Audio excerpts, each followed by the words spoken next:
Devil's favorite advocate, Deuce loosely here, and I'm pretty sure I'm going to be able to keep this one short because there's really not a lot to talk about.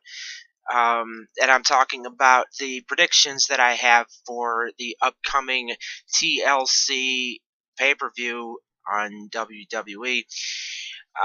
Just to say that right now, my current prediction count as of whatever the last pay-per-view I was on the FTW podcast. I was actually on the recording panel, and I started counting my predictions, my correct predictions, like 3 or 4 months ago, something like that. And as it stands right now, I am at 20 as of last night's NXT Takeover event, our Evolution, and I made a clean sweep, 4-0, and it wasn't because the matches were so easy to predict. It just made sense, and for some reason NXT is better at making sense than WWE has been in terms of booking and storytelling and everything else. Go figure. Anyway, I'm just going to quickly run down my predictions for the TLC pay-per-view. And we're going to start off with Big Show versus Erick Rowan in a stairs match. Stairs? Really? What? Why is this a thing? I don't understand why this is a thing. You can pretty much use anything you want to in these TLC matches. They're like no disqualification. It's like, somebody brought up on the podcast this week. It's like, does it really matter? I mean, do you get disqualified if you use another element? If you're in a chairs match and you use a table, does that disqualify you? So I think pretty much anything is fair game in these matches. You might as well call it Extreme Rules Part 2 for all intents and purposes. But anyway, I'm taking Erick Rowan over Big Show because the guy needs to go over. Rowan needs to go over. They're trying to develop him as his own character, and it only makes sense to put him over a recently turned again, Big Show. Because Big Show winning doesn't really do anything for anyone. So I'm taking Erick Rowan in this match. For the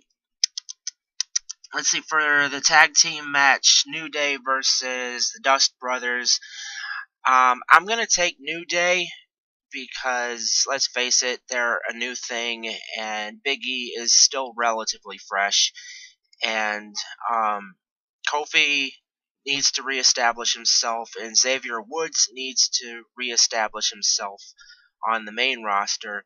So these three guys coming together, it just needs to happen. They need to be put over. They don't need to be made to look like another weak faction that is trying to make a name for themselves. So if WWE is serious about these guys, they need to put them over the Dust Brothers. So I'm taking New Day, whatever two guys they choose to put in this match. As far as the Divas Championship match, not that I care that much. I was going with AJ at first, but then the rumors and speculations, and then the pretty much foregone conclusion that AJ is leaving WWE, led me to change my mind and second guess. So I'm going to take the Bella winning this match, most likely due to shenanigans, because let's face it, the Bella story does not make any sense anymore. It looks like those two are buddy again, and this so-called indentured servitude that the other Bella was supposed to be under, it doesn't seem like it mattered. It doesn't seem like they're following that anymore. So what I'm really hoping to have happen at some point I will detail in another segment, which I'm calling I Book WrestleMania 31, which I have pretty much planned out 9 matches for that show, and I think it would be a good show, so stay tuned for that.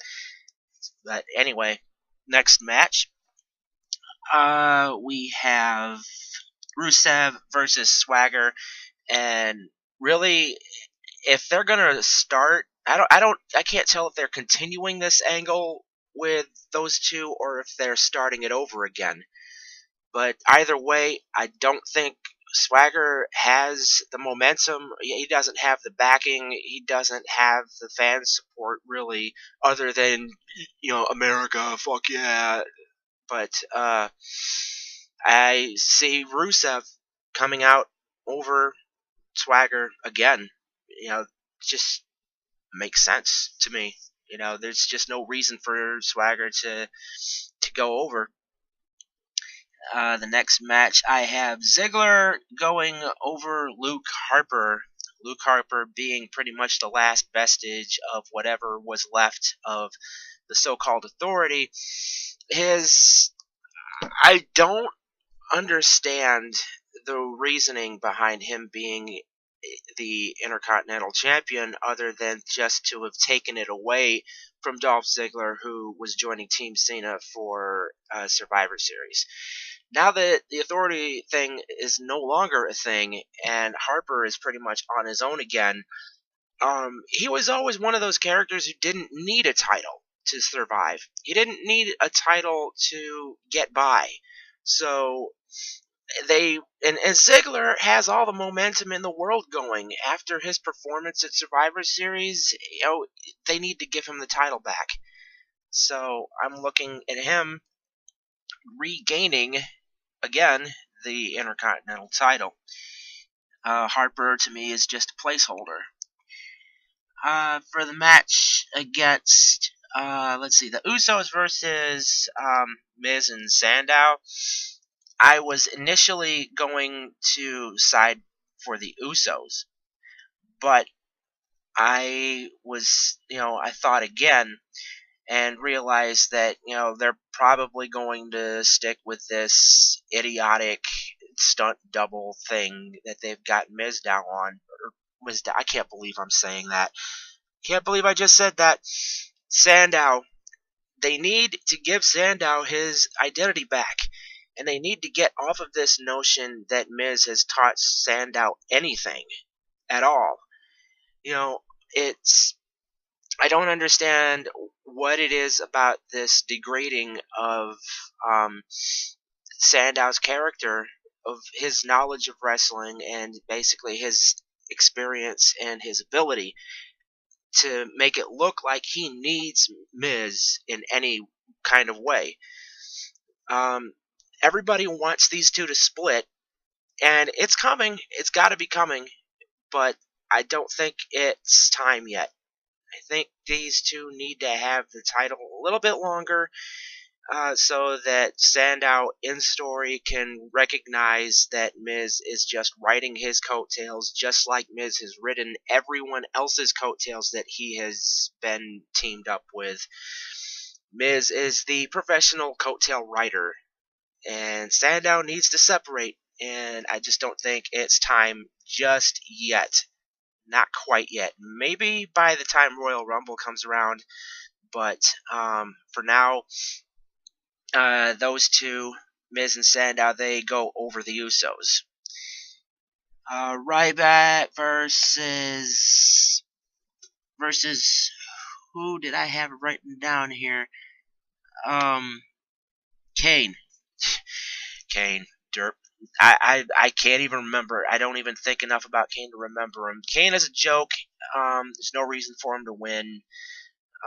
This match is just kind of a throwaway. It's just kind of an afterthought. But there's no reason for Kane to win this. He's just, he's done. He's past done. He needs to go back to his office or doing whatever. He looks ridiculous coming out in his corporate pants and whatnot. He's no longer the monster. He's no longer the big red machine. He's no longer anything but this, shadow of what he used to be.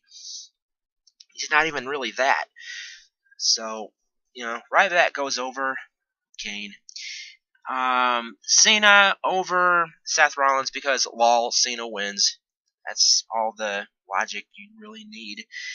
And Ambrose needs to go over Wyatt because he hasn't gone over Wyatt in any official capacity yet.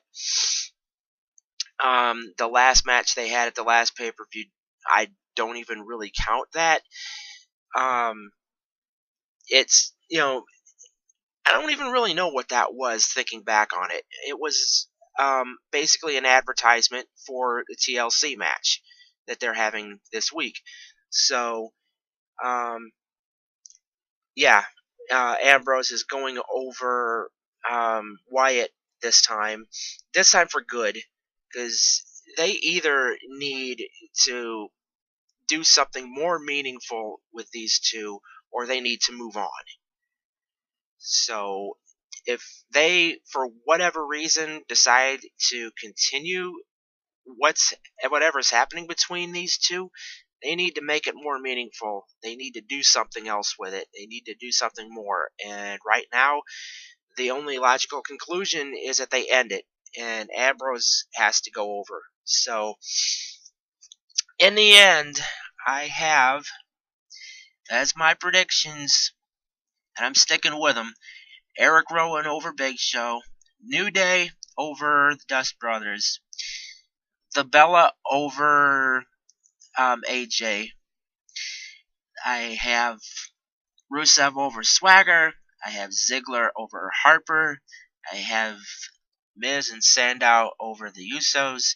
I have Ryback over Kane. I have Cena wins over Rollins. And Ambrose over Wyatt. So there you have it.